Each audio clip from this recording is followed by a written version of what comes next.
You are watching the press preview, a first look at what's on the front pages as they arrive. In the next half hour, we'll see what's making the headlines with Kate Andrews, economics correspondent at The Spectator, and Jonathan Liss, Deputy Director of British Influence. Good evening to you both. So let's see what's on some of those front pages for you now. One last heave to freedom. The Telegraph says Boris Johnson is to delay the June the 21st final end to lockdown by 4 weeks, asking the public to be patient in the face of a surge in COVID cases. The Times says the delay was signed off by the Prime Minister tonight and will be announced tomorrow.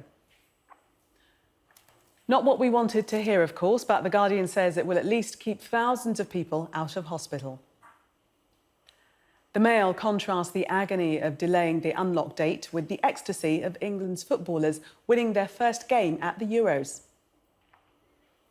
The Eye claims an exclusive with news that UK scientists will soon be able to alter COVID-19 vaccines in just a matter of weeks to combat emerging new variants of the disease. Show some respect is the Metro's lead, with the Foreign Secretary's warning to the French president over his remarks about the so-called sausage war with the EU. The Financial Times also leads with the summit and says President Biden used it to rally his allies to the struggle against what he called the autocrats of China. The Sun hails Raheem Sterling for his winning goal for England against Croatia today, his newly awarded MBE, standing for Magic Boots of England. And we're joined tonight by Kate Andrews, economics correspondent of The Spectator, and Jonathan Liss, Deputy Director of British Influence. Welcome to you both. Good evening. Let's start with the Telegraph front page, and that June the 21st delay, Freedom Day, will no longer be Freedom Day. That's been much reported. As to whether it'll be 4 weeks later, that hasn't been confirmed by Number 10. Kate, you've had a look at this front page for us. So it's bad news. The roadmap, which was going according to plan, looks like it's now coming to a fairly rapid halt. And although Number 10 are waiting until tomorrow to confirm any of the details, it looks like the new freedom date, so to speak, may be the 19th of July. So 4 weeks after was originally planned. There's talk of a potential break clause halfway through, but I think most people suspect that this is probably going to be closer to a 4-week delay. Of course, there's still many outstanding questions about this delay. When we get to the end of the 4 weeks, we're still waiting on information about social distancing, which was a decision that was being taken outside of the roadmap. Of course, international travel looks like it may be more restricted this year than it was last year when we didn't have a single working vaccine. And I think the crucial thing tomorrow is to what extent the Prime Minister can actually lay out the criteria to the public about what data they're looking at and what they want to see to make sure restrictions can lift when it comes to July, because you can definitely start to feel simmering tensions that people want to know what more needs to be done. If vaccines are the solution, what do we need to see in the data? There's lots of talk about second jabs to deal with the Delta variant. There's lots of talks about getting more first jabs into arms, but what is the specific criteria? That is something that has been left out of this whole conversation for 15 months now when it came to the tier system, lockdown, circuit breakers. We know it's a combination of infections, hospitalizations, and deaths, but assuming for the next few weeks we continue to see that break in infections and hospitalizations, what more needs to be done, or does anything else need to be done to make sure that we can restore our freedoms?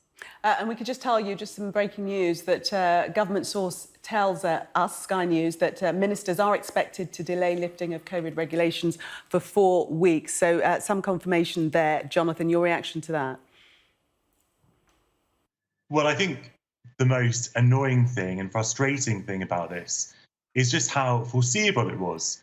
I wrote an article for Byline Times in February, the week after the roadmap was announced, highlighting just some of the problems, the political problems that Johnson had made for himself in setting out a precise calendar for reopening.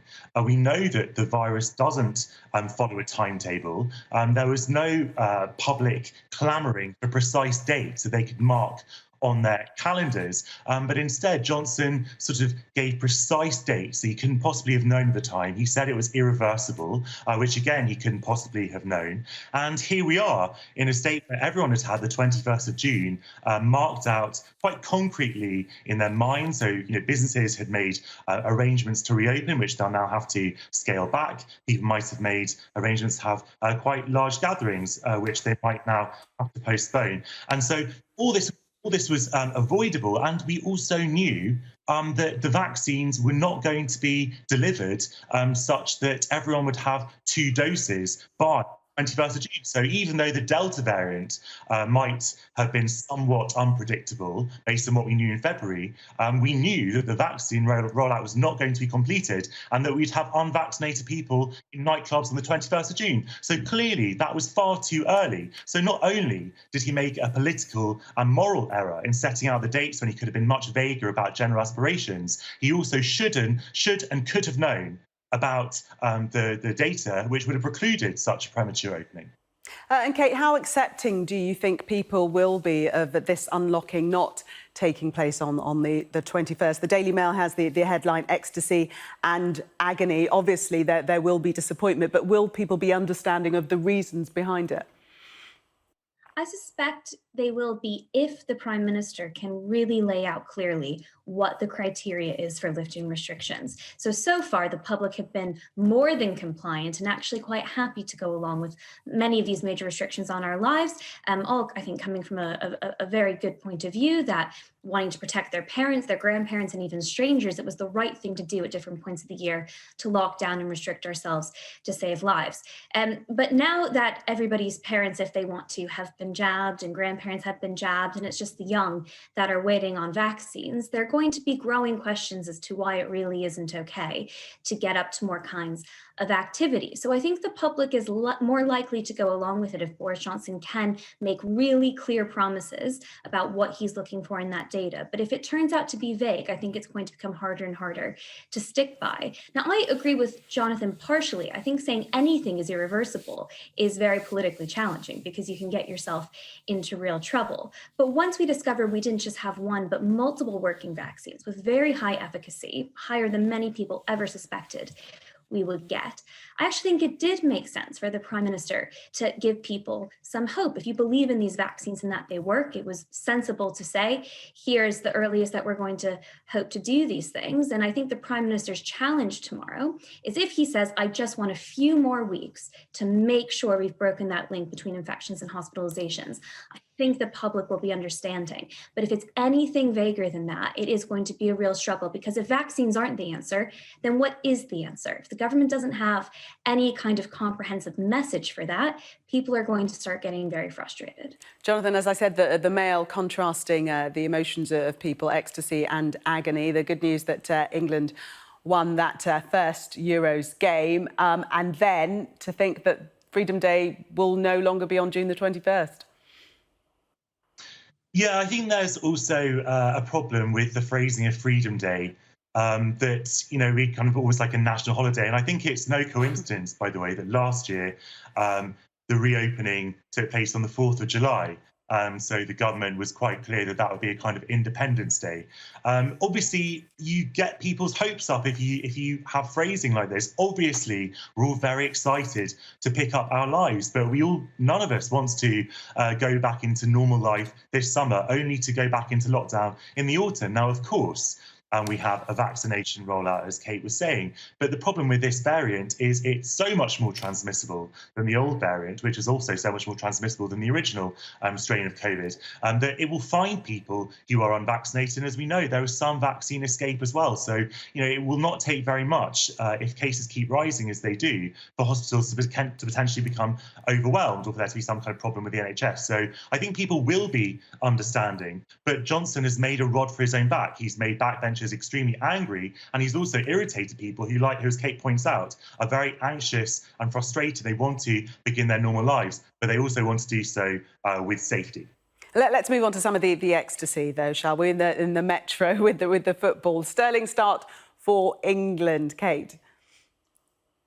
Yes, well, as you were saying, we really do need some hope, and Raheem Sterling did give today. It was a spectacular goal. I believe it was his first one in this kind of tournament, and it puts England on a very good path to go in on Friday into their next match. And you know, it brings back that enthusiasm that now feels like a lifetime ago, but was only several years ago when England actually was doing very well. And so, you know, I feel like a lot is now hanging on this team, but they served us very well today, and it was exciting to follow. Yeah, and Jonathan, Raheem Sterling's newly awarded MBE has been renamed as Magic Boots for England.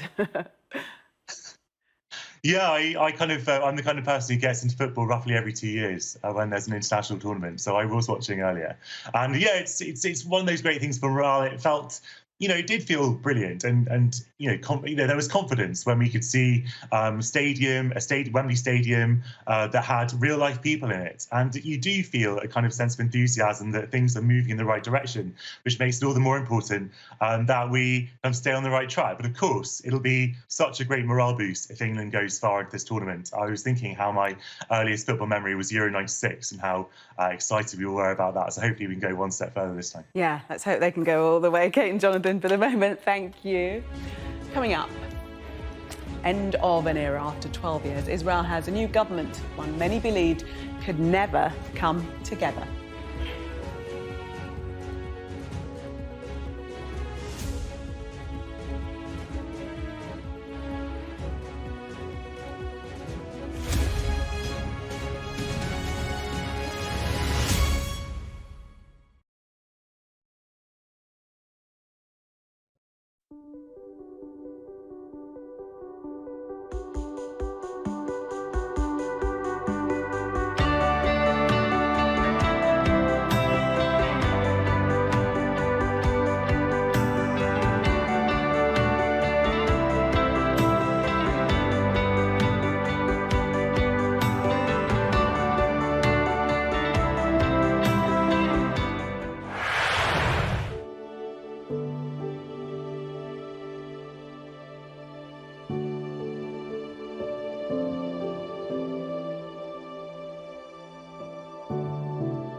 We should protect our heritage. Unfortunately, it will become part of Azerbaijan.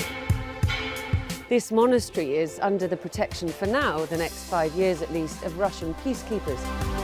I'm Diana Magny, and I'm Sky's Russia correspondent, based here in Moscow.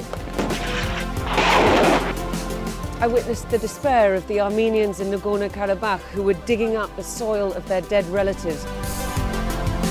It's Armenians who've abandoned these villages now. Quite what their strategy is, I'm not sure, but they have made some arrests already today.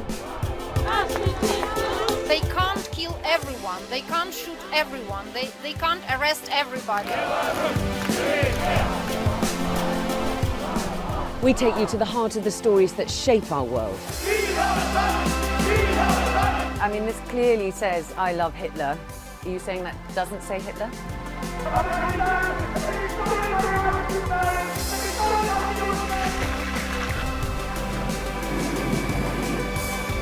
Russia insists that its military build-up in the Arctic is purely defensive.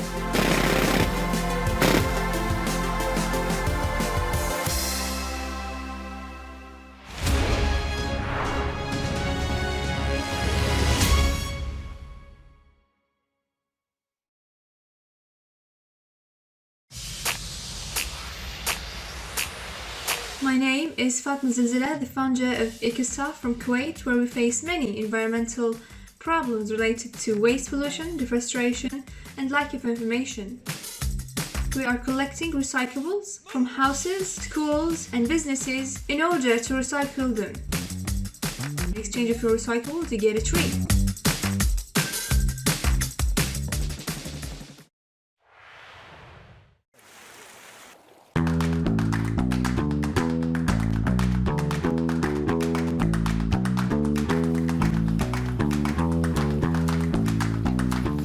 dan usaha saya menggarap lahan hutan.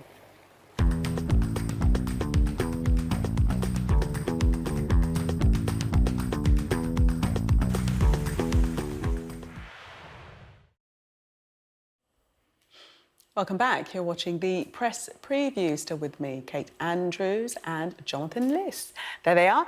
We haven't got much time, so let's quickly go through the Times front page there. Their headline: Northern Ireland row Mars final day of G7. Kate, do you believe that it did?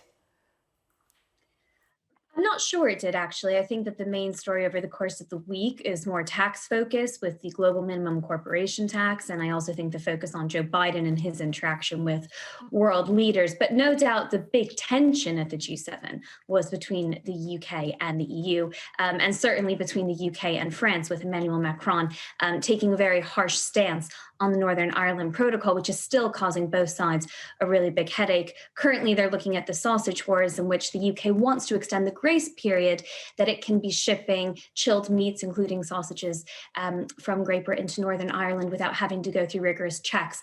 You know, both sides need to take a much more pragmatic approach here, because in a few years' time, the Assembly gets a vote. And if the protocol isn't working, then we could be in for a much bigger headache than the one we're experiencing now. But I don't think we're quite there yet when they're willing to come to the resolutions that they're going to have to, I think, lighten up on both sides in order to get something done. And Jonathan, Boris Johnson said that it was a very small distraction and it really wasn't that big of a deal. Would you agree with that? Well, according to reports, it occupied about 2/3 of the meeting time in the sidelines of the main conference. And clearly, what could have been an opportunity to showcase Britain's sort of global Britain, if you like, kind of Britain's new confidence on the world stage, its progress, innovation, has descended into open acrimony, with the Prime Minister threatening a trade war against half the guests. And sort of Macron lining up to denounce the Prime Minister effectively in extraordinary language for a diplomatic summit. He shows open contempt for our Prime Minister in language that he doesn't he doesn't use for other world leaders. He was so courteous to Trump, for example. So I think it shows a kind of Britain isolated on the world stage, a trade deal which was meant to have been done, Brexit was meant to have been done, is now completely dominating the European agenda. Jonathan, we were told. It was the problem is that he signed up this agreement and now he's trying to renegotiate. We've run out of time. We've run out of time. Sorry. Thank you so much. We shall see you both in the next hour. You can talk again then. Thank you.